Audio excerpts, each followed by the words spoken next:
Bismillah, alhamdulillah para pendengar, para murid, para santri. Ini tanggal 25 April tahun 2022 Masehi. Guru membuat video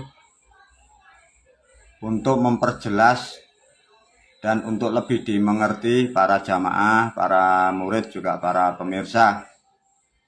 Sekali lagi selalu guru menyarankan dan memberi statement bahwa video ini dikhususkan bagi murid dan santri, khususnya aku selaku guru hanya mengajarkan ilmu selamat dari Jawa sehingga tidak berseberangan dengan agama yang dari luar. Artinya ini tidak untuk diperdebatkan. Para murid, para santri, video ini diberi judul doa mustajabah atau sakral. Sebenarnya doa ini sangat efektif atau sangat akurat bila pelaku atau yang mengucapkan kalimat ini setelah disyahadatkan dengan cara ilmu, ya, bukan syahadat yang di agama sebelah itu. Jadi disyahadatkan itu ada ilmunya, bersyahadat itu ada alat sarananya. Tatkala sudah bersyahadat yang tepat dan benar sesuai ilmu, kalimat atau doa ini sangat ampuh. Bagi para murid, para santri yang sudah bersyahadat yang tepat, tinggal pemahaman para murid, para santri ini yang kurang paham sehingga hasilnya kurang maksimal. Meskipun hasilnya sudah sangat baik untuk kesehatan, untuk memperkuat rezeki, untuk memperkuat dagangan dan keselamatan sudah sangat baik. Tapi menurut guru masih kurang, karena kurang sedikit tentang memahami makna dari apa yang diucapkan. Para murid, para santri diajarkan guru, ya, doa mustajab. Pribumi khususnya orang Jawa kita sering menyebut kata sedulur, karena tidak memahami apa yang dimaksud sedulur itu, sehingga pemikiran itu melebar. Jadi kalau ngomong atau bicara yang disebut sedulur itu mempunyai sifat. Bagi kaula muda, anak-anak muda milenial tidak ngerti. Sedulur itu ada sedulur kandung, ada sedulur tunggal bapak, sedulur tunggal ibu, ada sedulur setunggal perguruan. Nah, beda. Yang dimaksud sedulur ini adalah sesuatu bagian dari kehidupan kita yang tidak kelihatan. Itu disebut sedulur. Tapi untuk memahami yang lebih tepat, yang disebut sedulur itu harus mempunyai sifat ini. Satu, sifatnya sedulur itu pasti menolong. Dua, pasti membantu. Dan tiga, itu pasti memberi. Di situ ada dua pemahaman. Andai kata kita atau Anda dalam keadaan susah, sifat sedulurmu yang tidak kelihatan pun juga ikut susah. Bila kita yang di dunia, Anda di dunia senang, sedulurmu yang di alam gaib pun juga ikut senang. Maka dari pemahaman itu, kalau saudaramu, sedulurmu yang gaib itu kau beri sesuatu, dimaknakan kau muliakan, yang di dunia kita Anda pun akan dimuliakan, karena itu sifat sama, sifat take dan and give. Kita susah, dia susah, kita senang, kita pun ikut senang, karena mempunyai nilai sedulur. Makanya guru dan nenek moyang leluhur kita mengapa menyarankan begitu? Guru pada pembelajaran, pada ilmu dan pada muridnya mengapa mengajarkan sangat ditekankan. Bila sedulurmu yang gaib itu kau beri banyak, sesuatu sesaji yang banyak, itu menandakan bahwa dia kau muliakan, kita akan dimuliakan. Dia bila kau beri sesuatu simbol kekayaan uang, dia pun akan membuat kalian kaya. Kenapa? Itu sifat yang saling kebersamaan. Bila memberi situ kembali ke kita, kita pun dari situ, situ pun dari kita. Nah, ini loh. Semoga dengan memahami ini, setiap para murid dan santri, khususnya para pendengar, meskipun belum dibaiat dengan ilmu guru, Ini nanti bisa dipakai kalimat ini ya. Tatkala nanti sudah ketemu guru, ketemu ilmunya, barangkali sudah disyahadatkan lagi, artinya sudah sangat maksimal bisa mengoperasionalkan doa ini. Satu contoh, ada dalam bahasa Jawa, sebutan banyak hal, banyak cara, tapi guru memberi standar untuk dipakai semua para murid, para santri, dan khususnya generasi ke depan, umat-umat mendatang. Bahasa yang tepat sudah distandarkan oleh guru, dari bahasa keadaan dan alam wenangnya. Satu contoh, sebelum menyebut kata marmarti, bukalah dengan bahasa yang tepat, assalamualaikum. Mengapa guru? Karena bahasa assalamualaikum ini menandakan kita masuk keadaan, masuk apapun. Ini bahasa yang tepat ya.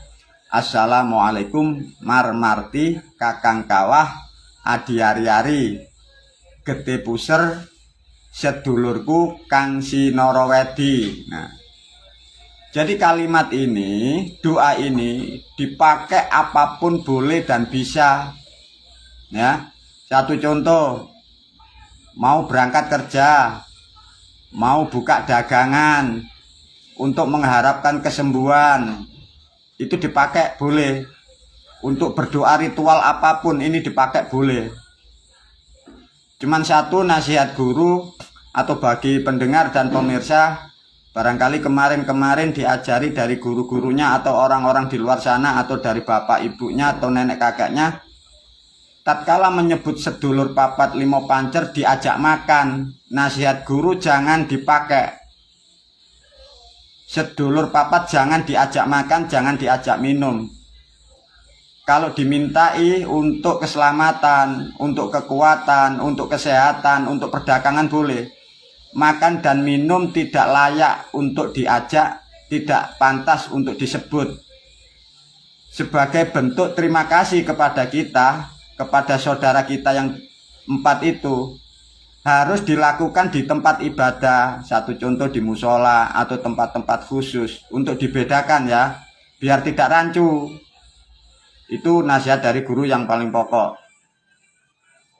Baru agar sebutan kalimat yang diucapkan oleh siapapun, terutama para murid dan santri dan para pendengar, tatkala bahasa ini tidak dimengerti oleh pikiran, hasilnya tidak bisa baik. Maka diterangkan oleh guru. Mar itu bahasa Jawa kuno, mempunyai makna itu langit atau atas atau Tuhan. Ti itu maksudnya siti atau bumi atau bawah ya. Marti disebut langit dan bumi.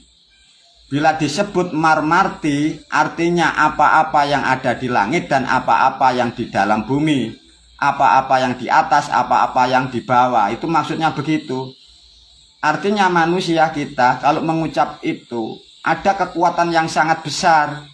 Karena langit dimaknai Tuhan atau kuasa, bumi sebagai penopang. Marmarti kakang kawah adi ari-ari, makanya disebut di sini marti itu langit dan bumi, kuasa dan menguasai. Kuasa itu bentuk langit yang menguasai bentuk bumi. Tatkala bahasa ini dipakai, ada sesuatu kekuatan yang menopang dan melindungi, yang membantu kita untuk mewujudkan suatu cita-cita dan harapan. Karena membutuhkan suatu cita-cita dan harapan, makanya butuh suatu alat atau sarana yang disebut ubur ampe. Guru selalu menegaskan, berdoa apapun kalau sudah memakai kalimat-kalimat yang sakral, alat berdoa minimal itu dupa. Bila tidak ada dupa, tidak berani memakai bunga, minimal harus ada air di depannya. Duduk bisa, berdiri bisa, setelah berdoa, setelah itu diminum. Jadi sudah ditetapkan. Namanya meminta tidak sama dengan berdoa. Meminta itu ada alatnya, ada yang dioperasionalkan. Kalimatnya sudah ada, marmarti kakang kawadi hari-hari geti puser sedulurku kang sinorowedi. Minimal ada air. Setelah mengucapkan kalimat itu barulah air itu diminum. Untuk kesehatan bisa, untuk membantu kesehatan putra putri keluarga kita bisa. Itu intinya, dipahami ya. Baru yang disebut kakang kawah. Siapa toh guru kakang kawah itu? Makanya kakang kawa ini adalah sesuatu kalau di kandungan orang tua, assalamualaikum, dia berbentuk atau maujud air. Ada yang menyebut ketuban.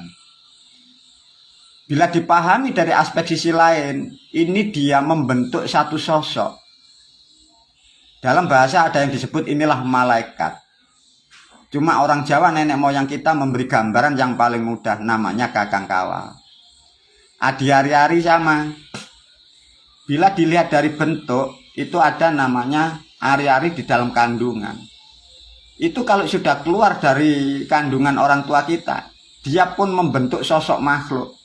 Nah, itulah yang mengawal setiap makhluk siapapun di dunia. Per makhluk, per individu. Meskipun dia rasul, meskipun dia nabi, meskipun dia wali, meskipun dia orang miskin, meskipun dia orang kaya. Semua dinaungi, dikawal, ditopang dari dua sifat. Sesuatu wujud di gaib ini. Sungguh luar biasa para leluhur kita memberi pemahaman tentang sesuatu kekuatan, sesuatu nilai makhluk untuk membantu kebutuhan dan kehidupan kita untuk selamat di dunia wal akhirah. Sudah dibekali oleh leluhur kita.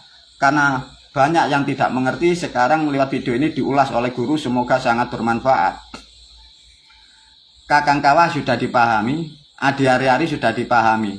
Bila dimaknai, bila siapapun yang sudah mendekat dan mengenal, sudah disyahadatkan dengan tepat dan benar, dia bisa bersyukur kepada kakang kawariari, kakang kawa di hari-hari. Ibarat kamu Anda berjalan, kakangmu selalu di depanmu, adi hari-harimu selalu di belakangmu. Makanya manusia sering kita, kalau berjalan di tempat yang kurang baik, di belakang leher kita, bahasanya sekarang merinding, bahasa Jawanya mengkorok.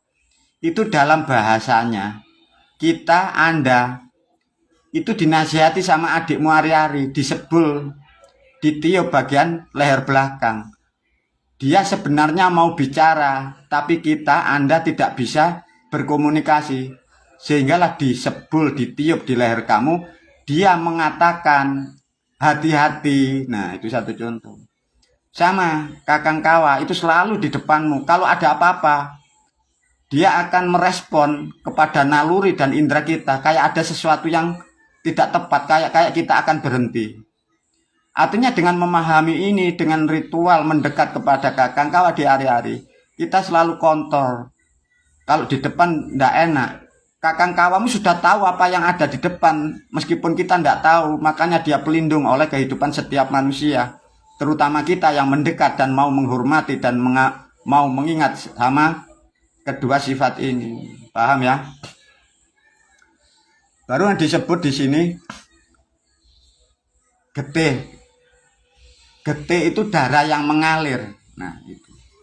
Nah, disebut kakang kawa di hari-hari getih puser. Getih ini ada dua di dalam tubuh manusia. Ada darah itu merah, ada darah putih. Meskipun sama di tubuh wanita, sebenarnya ada dua itu, merah dan putih. Tapi diterangkan guru di sini getih itu dimaknai darah yang mengalir, puser. Assalamualaikum, orang Jawa, orang sekarang nyebutnya wudel. Assalamualaikum ya. Itu tali penyambung.